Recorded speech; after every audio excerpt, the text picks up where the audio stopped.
Are we live?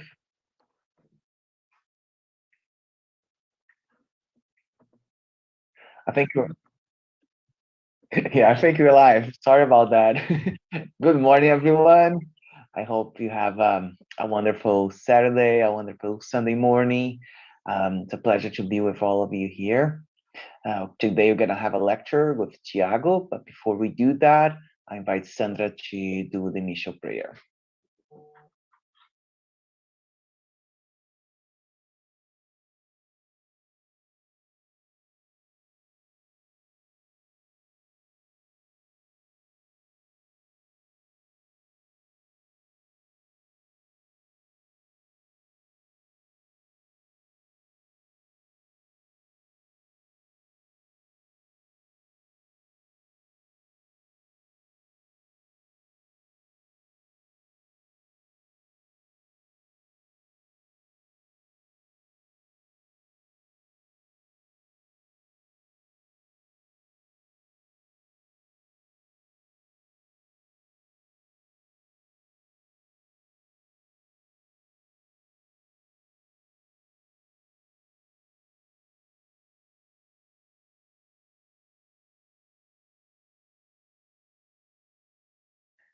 Thank you, Sandra. Tiago, all yours. All right. Thank you. Good morning, everybody. Good morning, everybody on the internet. Good morning. Here we are. And Sandra said, right, that is a lecture that demands a lot of help. I think there is a lot being talked about the theme of today, which is the transformation of our world. Many words, many expressions, many dates, many conjectures. And of course, that the interest that we have is not to go into any kind of controversy, but trying to take the knowledge that the Spiritism is giving us in order to try not only to understand what the idea of a world transformation is, or transition, as some would say today. Very common that we talk about the world transition, but also what is our role in all of that, and what does that mean for us? Do we have a part on it? Is there something that we are responsible to do? Is there something that is in our hands in order to do all of that, or are we simply passively waiting for a sign, or for a date, or for a time when those transformations will happen, and then we receive them, we close the door from one world and move to another. So let's try to see what the Spiritism tells us, without the pretension to have any answer, but inviting everyone to think together, because I believe that is something that we can do. I would like to start actually with a reading from the Old Testament. Something drew me there when I was reading about transitions. And that reading is a poetry, actually. It's like a poetry from the book of Ecclesiastes, in the chapter number 3. And I will just share with you that. For everything, there is a season and a time for every matter under heaven. A time to be born and a time to die. A time to plant and a time to pluck up what is planted. A time to kill and a time to heal. A time to break down and a time to build up. A time to weep, a time to laugh. A time to mourn and a time to dance. A time to throw away stones and a time to gather stones together. A time to embrace and a time to refrain from embracing. A time to seek and a time to lose. A time to keep and a time to throw away. A time to tear and a time to sow. A time to keep silence and a time to speak. A time to love and a time to hate, a time for war, and a time for peace. And after I finished reading that for the first time, I thought, if that doesn't describe what we are going on today, I don't know what it is. There is nothing probably more current than what we're going through. And especially, really, it really struck me a time to embrace and a time to refrain from embracing. And here we are living this world with that pandemic that doesn't, that presents those limitations for everybody to see each other, to be with each other, to hug each other, to embrace each other, right? A time for everything. And I found that it was very appropriate to start our lecture today because I think this gives us a lot of food for thought that there is a time for everything, a time we live those cycles every day. We live within those cycles that are part of laws that govern our lives, right? We are born, we grow, we change, we evolve in many different ways. There is a time for us to face lots of tribulations, lots of transformations, both in our bodies, in our minds, in our intelligence, also in our conduct. And there is also a time to say goodbye from this earth in some point, at least our bodies. And the Spiritism brings that and helps us to understand all that has been said for centuries and centuries and centuries to us.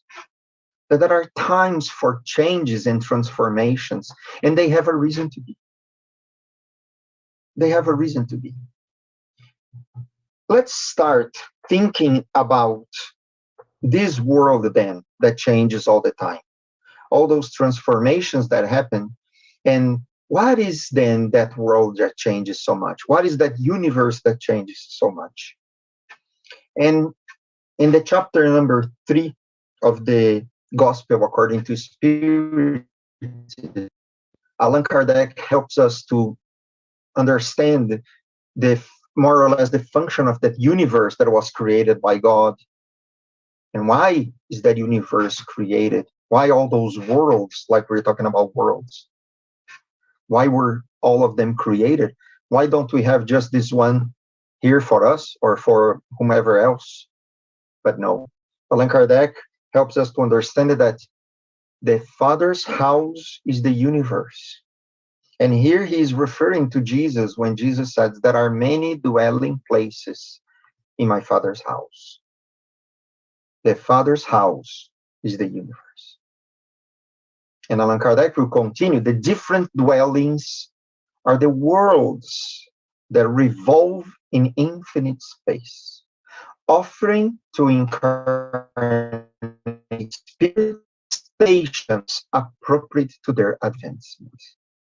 And it sounds then finally very clear for us that those worlds that are ever changing are stations for us to then, as if we are migrating from one station to another, and at every station we will need to fulfill certain designs in order to arrive in different stations. Each one of those stations asks us to have a few different kinds of skills, as if we need to have different kinds of baggage to get in that station.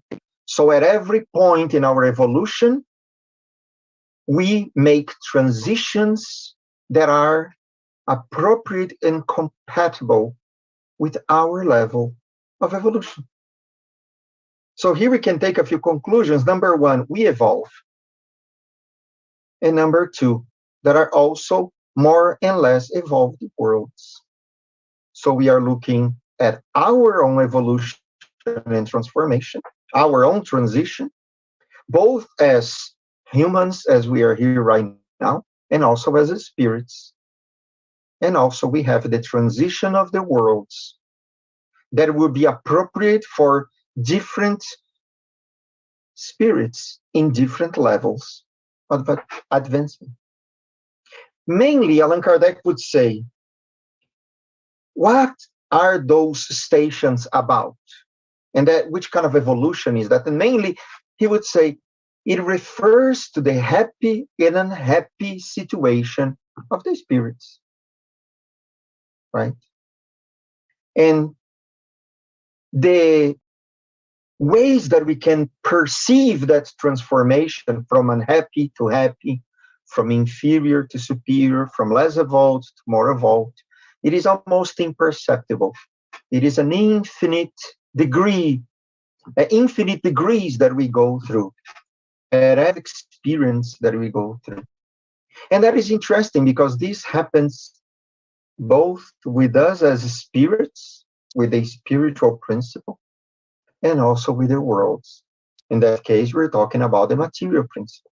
So created by God, the spiritual principle and the material principle are bound to evolve, to grow, and to transform and to spiritualize themselves. Of course, that this also means for us as a way to understand and to evolve that we are not to consider that we are the only ones in this universe. If there are many dwelling places, and if those places, they are inhabited by different spirits, therefore that we are not the first, we're not the only, we're not the less or the most evolved spirits, but we are among the spirits created by God that populate all this universe, even though today we can see them, we cannot have a direct communication with them, but we are transitioning to a stage in our world where at least the knowledge, the awareness, and the mental connection with that universe is also changing. And is also more and more becoming more present. Even from the physical perspective, we are exploring each space, the universe. We are reaching far and far in this universe. And we know that for God, things only happen because He allows it to happen. So we are slowly allowing ourselves to understand more of this universe, understanding that it's possible are or were populated by different beings, even though our humanity thinks that those beings were microscopic beings, were probably, inhabiting certain specific areas in different planets around us. Now there is more and more study that says that probably life also would have started because of the arrival of other organisms to Earth coming from other areas in the universe, which means that life already existed before life existed on Earth. So here we are practicing that awareness that life exists beyond our own realm. So we change, our worlds change, transform, and evolve, and it's according to the divine laws that it happens. So, how can we look into all of that to try to make sense of those transformations, to make sense of what do we mean when a world evolves, for instance, right? We have the conception of living beings that grow and that evolve. We can see them in our lifetime that the beings grow, lives grow and transform themselves. Can we have that same conception with worlds? We're talking about billions of years, right, of existence. We're talking about a universe that is billions of years. We're talking about the Earth that is almost 5 billion years. We cannot see it. But again, we are looking at all of that, not only from the material, but from the spiritual point of view. And from the spiritual point of view, specifically in the Spirit's book, we have compilation of the classification of the worlds according to their evolution. The spirits would say all the globes spinning through space are inhabited, are inhabited.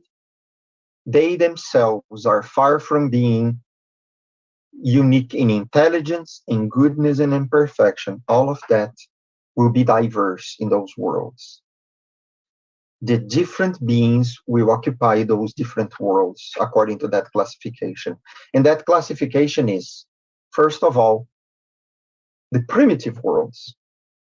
Those are the worlds in formation, and those are the worlds that, from the spiritual point of view,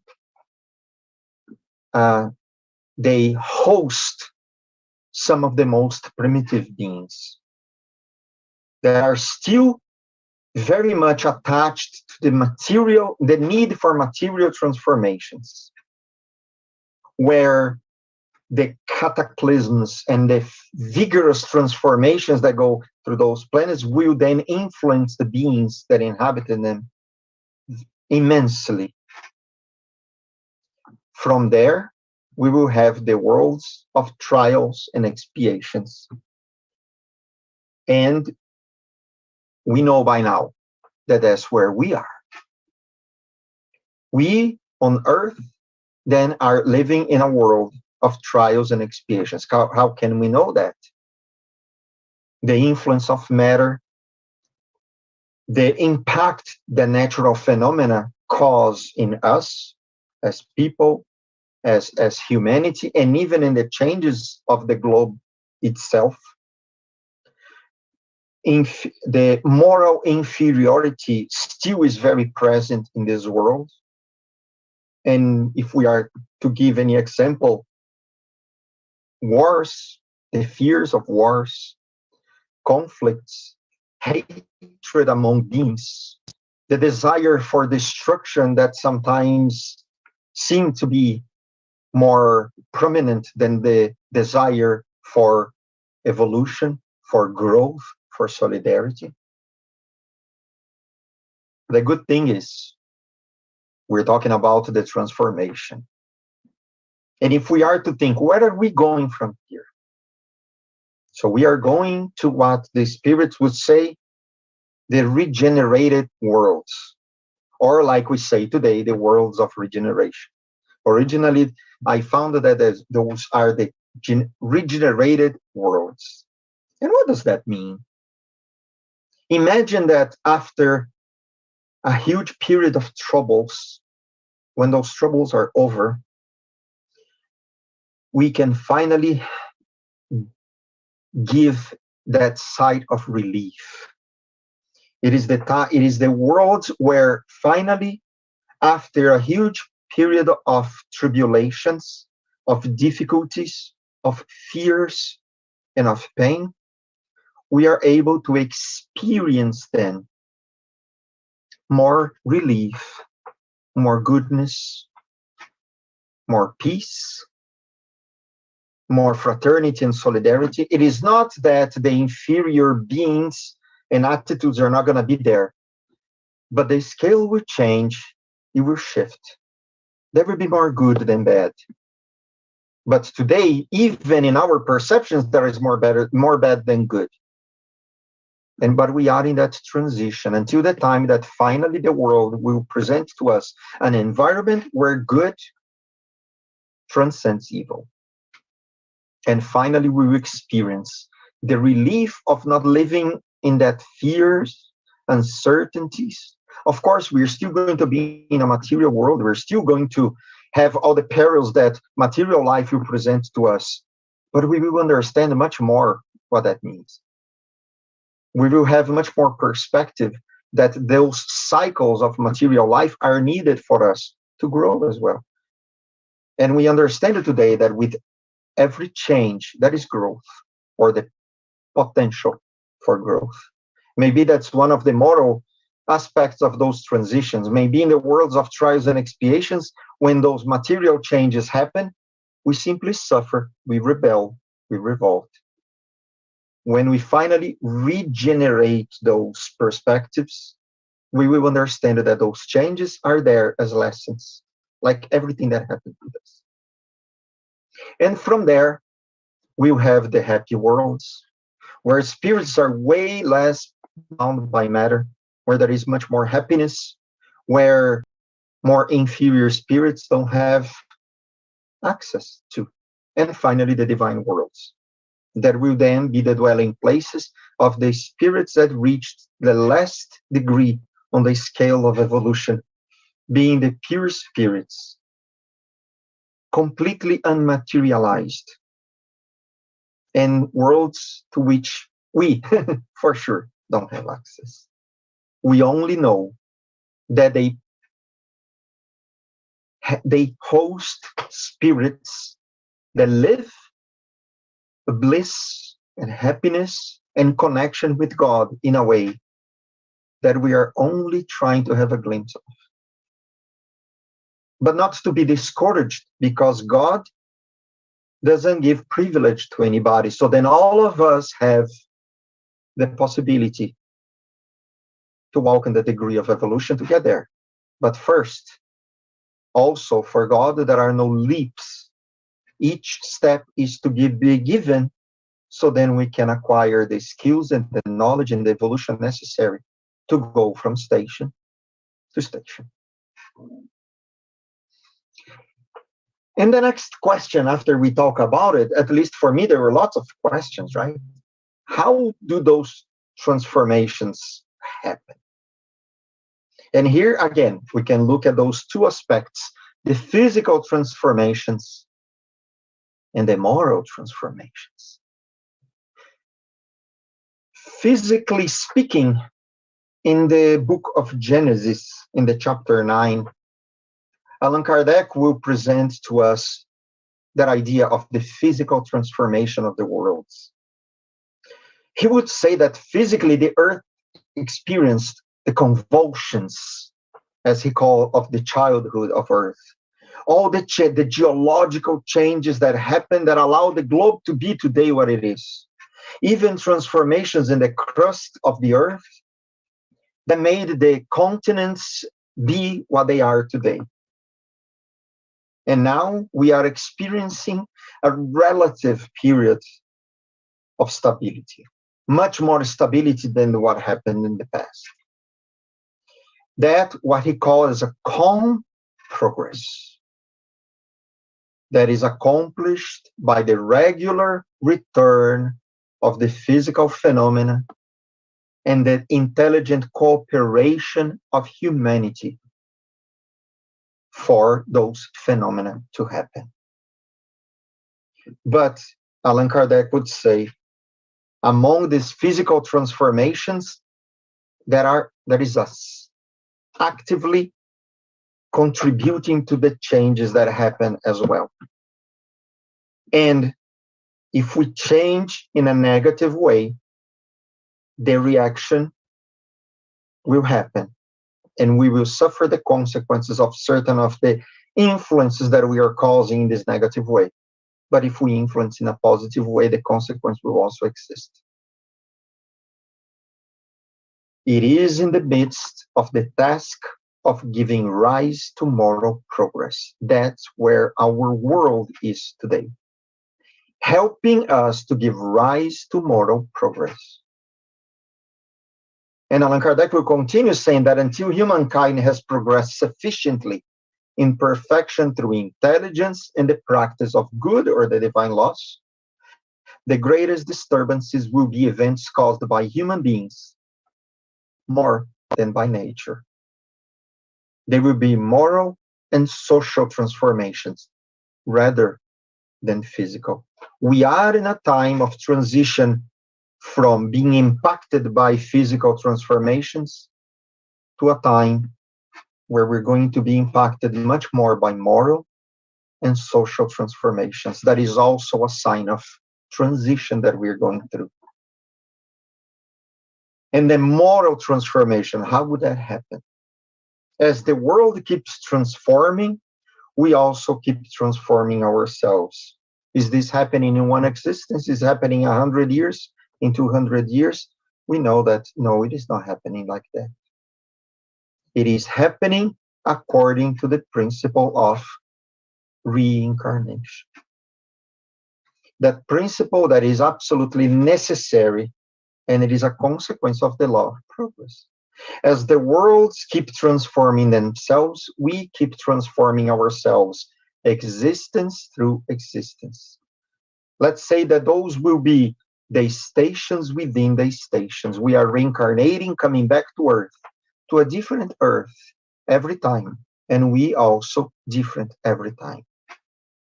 Until the time that the world transforms itself and we transform ourselves, enjoying a different world, or we will migrate to different worlds that will be compatible to our degree of advancement. Incarnation after incarnation. How would that happen? And then the Spirit would say, of course, it will happen according to our intellectual and with our moral advancements. But still, the worlds and the civilizations are known by their moral transformation, even more the intellectual one. Ideally, the moral transformation and intellectual transformation will happen hand in hand. And more evolved the worlds, more that evolution is harmonious. But right now, we see still on Earth that intellectual transformation happens in a faster pace than the moral transformation. Also a sign of worlds that are still not as evolved. But when moral transformations pick up the pace, let's say, of the intellectual ones, and then the process starts being more tradition in our evolution, therefore in our worlds as well. Why then, that is the other question, why then in this world, why do we need to experience all of that? What is the sense? What is the meaning of those transformations that are so impactful on our lives? And that is a beautiful message about the transformations of the world in the chapter 3 of the Gospel according to Spiritism that is signed as summary of the teachings of all spirits. And I will share with you only one paragraph. On your world, that is the spirits telling us, on your world, you need evil in order to sense the good. Night to admire the light. Sickness to appreciate health. And for whatever reason, just giving a pause, I remember right away the first poetry that we read today. A time for everything, right? A time to be born, a time to die. And here we are, a time for the darkness, so then we can admire the light. The spirits would say on highly evolved worlds, such contrasts are not necessary. I keep wondering, in highly evolved worlds, if they had their own Old Testament, their own New Testament, which poetry they would have.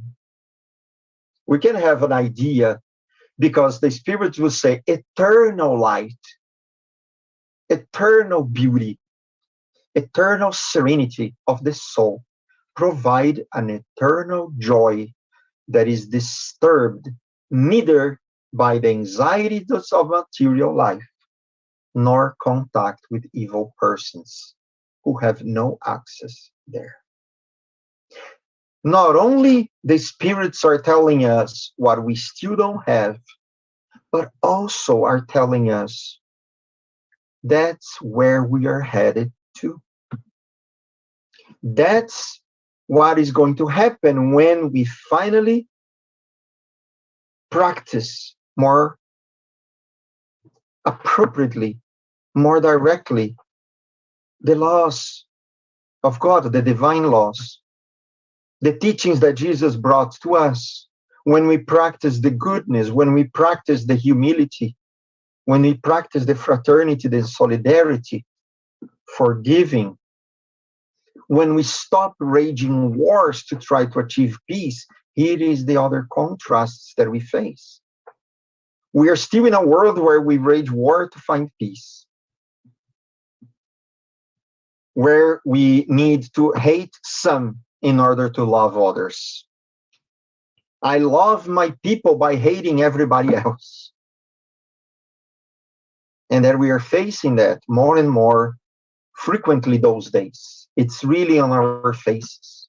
But here we are, finally facing more directly all those contrasts to teach us that more we see the night, more we admire the light. More we see the suffering, more we admire and search for healing and for health. So here we can just take a moment and reflect. We are evolving together with the worlds. We today live in a world of trials and expiations because we still need to learn by those contrasts. We are still drawn by goodness when evil happens with us. But we are in that transition to search voluntarily for goodness, to practice goodness without the need to have something negative happening with us. Or we are trying to spiritualize ourselves, putting our moral progress to the place where it needs to be, not only advancing in intellectuality, but also bringing the goodness and the notion of good and bad when applying those intelligent principles in our lives, such as the law. And also, of course, that we see still today a lot of destruction in our world. We see a lot of natural phenomena that bring a lot of disturbances compatible with the nature of our world. And it was a topic of interest of Allan Kardec as well. Allan Kardec asks the spirits, is destruction a law of nature? And the spirits would say, yes, it is necessary for everything to be destroyed in order to be reborn. And again, the same word, and to be regenerated. What you call destruction is no more than a transformation that is aimed at renewing and improving living beings. So the practice of goodness, the practice of the teachings that come from the divine laws, that come from the teachings of Jesus, and also going through the necessary transformations that we go through also physically, all of them allowing us to improve. And the question that Allan Kardec asks as well is, will the need for destruction always exist on earth? And the spirits would say it will diminish. This need will diminish among humans to the degree that their spirit overcomes matter. When we finally don't need those physical transformations in order to evolve. When spiritually we seek for solution without the need for that physical push that we have. This is why you may observe that the horror of destruction follows upon intellectual and moral development. One great example is how many times certain specific natural phenomena bringing destruction, bringing collective discarnations, will then lead to studies, to research, development of technologies, to better preparation for future events therefore allowing us to evolve, to grow, to work together towards preservation and protection of humans, to the preservation and protection of our earth, of our environment, of the civilization in general. Worries today we have about the changes in the climate that are happening because of the climate changes. Here we are slowly gathering together to find and to allow different ways to give us the energy that we need to live in this world, not to be so destructive as well. Still, the destruction that happens allow us to look for the development and improvement that we grow and evolve. And of course, the Allan Kardec will say that, and the spirits will say, actually, based on Allan Kardec's questions, that also that need for this is not the same in all worlds because of our physical and our we see them more often. Therefore, when the world that we live in today evolves, likely the inhabitants will also see less of those disturbances. And the final reason why God allows humankind to go through those destructive calamities is to impel us to progress more quickly. We would be able to progress without them, yes, but much more slowly. And God wants us, because again, there is a time for everything. God wants us to improve and to progress more quickly, allowing us to go through those experiences. Because again, they will affect our bodies and potentially may destroy our bodies, but they will not destroy us as in spirits. Even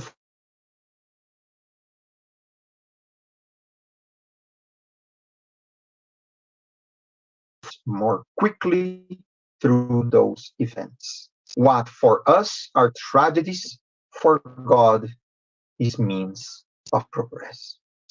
Still, it is a very difficult conception to grasp. And sometimes we read that, and the spirits will basically, write those messages to us almost without feeling. But no, we know that those means of progress are slowly, are gradual, and we are never alone. And especially when we are going through many of those difficulties and challenges, they are with all the way. They will help us by allowing us to understand the meaning of those transformations. They help us, giving us the information that those are needed events to help us grow. And they also console us along the way because they understand that we understand that they are not easy events for because we are still opening ourselves to the perspective that the destruction is actually transformation. Are there any problems in this course of transformation? Are there obstacles in this process of change and transformation and evolution? Yes. And in the gospel, according to Spiritism, what is the great obstacle for progress? And here we are talking about progress, not only the moral progress that we're talking about, but also the progress of our worlds. After all, the world that we live in is inhabited by us, by those spirits that are changing. And here is one of the greatest lessons that we can take from all of that. Thinking about the transformations of the world, the greatest obstacle for progress are pride and selfishness. What is still an obstacle for change, for transformation, for evolution, is still our difficulty as spirits to understand the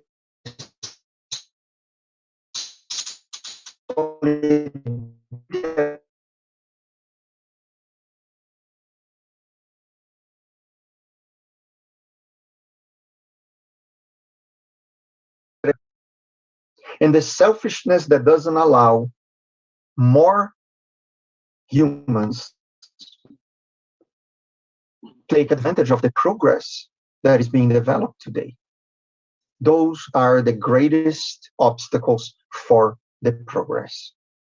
Therefore, the practice of the moral gifts that we are to develop, our virtues, the forgiveness, the benevolence, the indulgence, the practice of the good without ostentation, doing it with your right hand without allowing your left hand to see, the humbleness, understanding also our place in the world, understanding that, again, we are travelers in this world.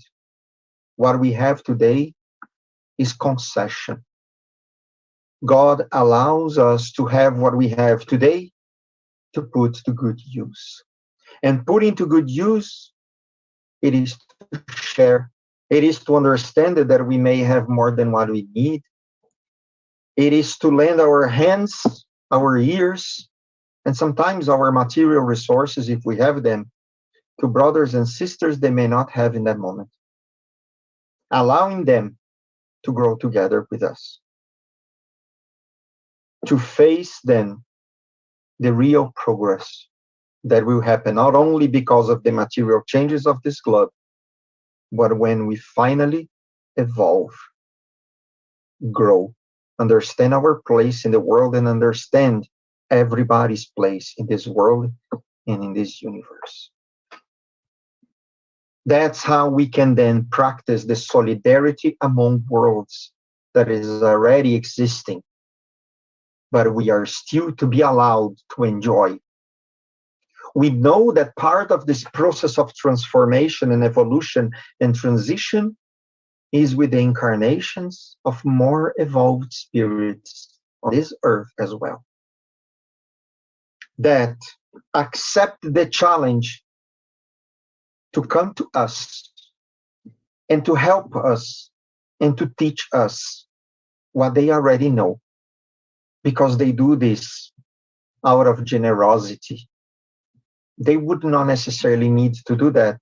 They are probably already enjoying the bliss of living in more evolved worlds, and they accept coming to us to help us migrate from that station of the world of trials and expiations to the next one, that is the regenerated world. Because then they will help us to be regenerated beings. As Jesus said, to be born as the only way to see the heaven, to then finally experience the joys of being more evolved and more spiritualized, and share with our humanity all that goodness, and experience more goodness, experience more happiness, experience more the happiness of solidarity, the happiness of living together, the happiness of sharing what we have, so more of us can be happier. I would like just to end with another question, because studying for this answer, that I could not give you an answer, but I can share with you another question. The question is when. That is a question that is there for a while. When would that happen? When is that we can say finally, we are in the world of regeneration.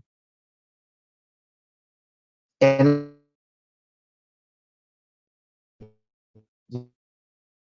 as I can trust many of our brothers and sisters that are probably way ahead of us, studying and living those lessons in the Spiritism, I cannot help personally but going back to what I call the source. I go back to Jesus and about the pains that precede the new era.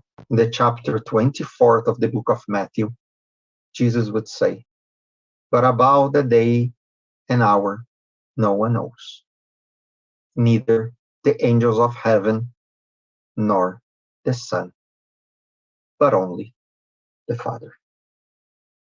So, if we want to make that transition real, let's change. If we want to see the transformation, let's transform ourselves. If we want to enjoy a more evolved world, let's evolve. And then we will finally see that kingdom of heaven and experience it in our hearts. Because also Jesus said, it is not here or not there, but is within us. So let's transform ourselves within. And with the lesson that I took from all of those studies that I did, and I hope that the lessons that you take today can help you to look at that progress and understanding that we have our feet to walk on that path of progress, and our hands to operate that progress as well, and the heart to embrace those changes and make not the world only be better, but we can be better ourselves. Thank you. That's all I have for today. Thank you, Tiago. Thank you so much for sharing with us all of this things that you studied and to get prepared for this lecture. It was very inspiring. I have a question for you though. On Spiritism, can we take on the path of transformation, the situation that we're living right now? I know there is a lot of wars happening out there, but everybody's looking to the war between Russia and Ukraine. What you take on that and the current situations on this path of transformation? Any comment you can add? I think I can comment on that. Yes. We again, without the pretension to have any answer for that, but I believe that every time that I have a conflict, sometimes I feel that I'm right. Sometimes when I disagree with anybody, I'm very tempted to feel that I'm right. Therefore, I feel justified sometimes to say and do things that only after I may realize that it was not there. I remember something so small, so small. When one day, for whatever reason at home, my grandmother told me and said, "You're mine." and I was a teenager.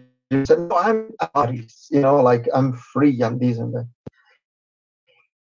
And then years and years later, my grandmother said the same thing, "You're mine." And then I said, "Yes, I am yours." And I couldn't operate that change, because in the first time that I said, actually, I thought that I was right, but then I hurt. I hurt myself and I hurt her. Now, I can only think small like that. But when I look at what is happening in this world, so many of those actions and so much of this attitude of people and nations proving that they are right, and the pain that comes from the idea of being right, of being better, of justifying themselves for whatever reason, I cannot help but say it is only looking at, we don't stop here, right? There are lessons that to be taken. I'm living this life today, and I thought that my grandparents would have lived in the war. They would have needed to go to those lessons. And here we are in the pandemic. Did ourselves has never been over, in our lifetime. We many of us that are alive today saw Vietnam, and then we saw the absurd of wars in Iraq and Iran, and then Kuwait, and then now there is war raging in places like Sudan and Yemen. Like, we start looking at, oh my gosh, there is way more than we imagine. Our vision is so limited. But here we are, facing the reality of experiencing those uncertainties and those fears. Today, nobody feels safe. If anybody feels totally safe, I would say our safety, it is here inside. It is that faith that we say, if there is a physical or material devastation, we will survive to rebuild tomorrow. But it doesn't mean that we're not afraid. Doesn't mean that we want this to happen. Doesn't mean that we don't care. I think those are the lessons, right? The possibility of all of that we are building to be destroyed like that is real. So how we can preserve that, how we can make sure that we share as much as we can, that we participate together in more and more goodness as much as we can, in order to probably counterpoint all of this that is happening. I how can we think about promoting more goodness, more benevolence, more peace, more more help, and how much more help is needed today? What is our part? Should I go there, take arms and go? Some of them feel that I can do that. Okay, how can I take part on that in a way that I believe that I can make a difference? I unfortunately could not go get arms and go there. I don't know how to do that. I think I would be a failure. I think even if it was part of some specific, call that I have, I have a different call. For instance, right now we are talking about that, and what we can do is, there may be fears, but the faith cannot end. There may be fears, but I think our action for good cannot end. This cannot take away our ability to do good, no matter the conditions that we have. And to be very honest, we see more and more people doing so much good with less and less. If we look at the examples of people that are going there to help others, that are going there to take food, that are going to take medication, that that speaks a lot. Again, the peacemakers are or war rages. They are not. The peacemakers don't have a reason to exist in a peaceful place. I think there is a lot for us to take from that, and especially, like, how can I contribute to make peace where I am? How contribute to bring peace in places that don't have? And yeah, that's what I can say right now. Yeah.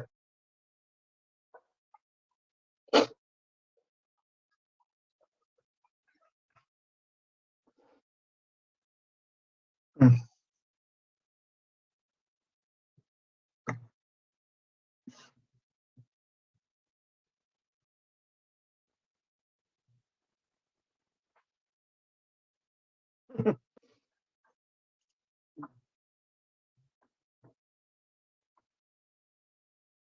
Yeah. Yeah. Mm.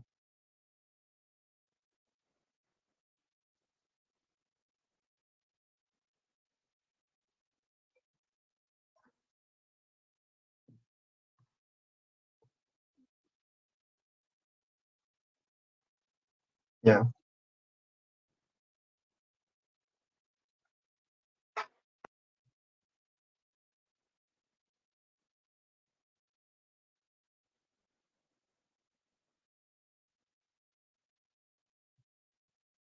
Yeah.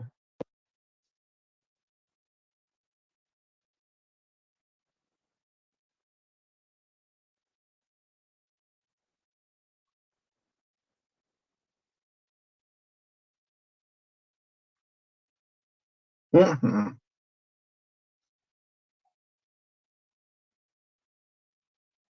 Mhm.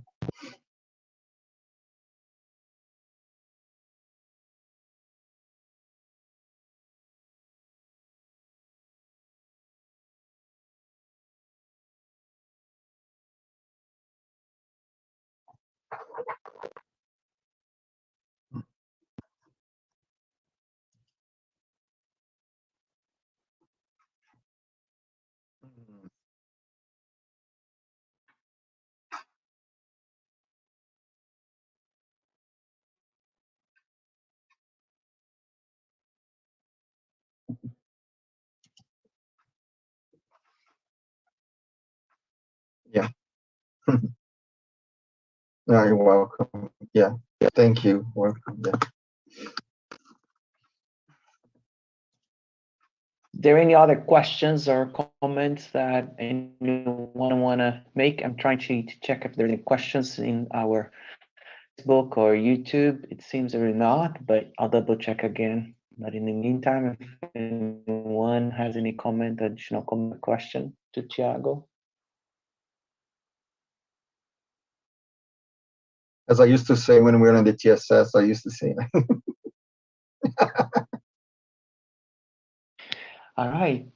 So thank you so much again, Tiago. you're welcome. Thank you, Teresa and Sandra, to be with us. Let's finish with a final prayer. So I invite everybody to close your eyes and connect it with our Master Jesus. Connect to the TSS, mentors, and spiritual workers. Connect to our individual mentors, familiar spirits, that we can receive from God, our Creator, the energy that we need for the week that is about to start. All this energy can go to our hearts